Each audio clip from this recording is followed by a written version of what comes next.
ये जी ranger Islamabad police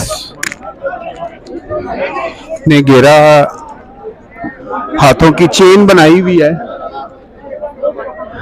अच्छा, मुझे नहीं लगता कि खान साहब को यहाँ पर सिक्योरिटी की ज़रूरत है, और उसके बावजूद यहाँ पर ये आप देख सकते हैं हाथों की चेन बनाई गई हुई है, और इमरान खान को सख्त सिक्योरिटी में अदालत में पेश किया जा रहा है।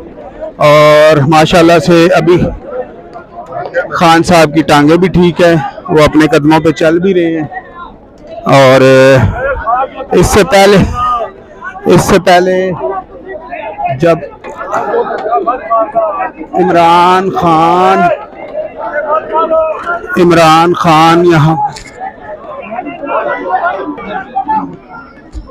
ये आप देख सकते हैं कि ड्रोन से भी कवरेज हो रही है।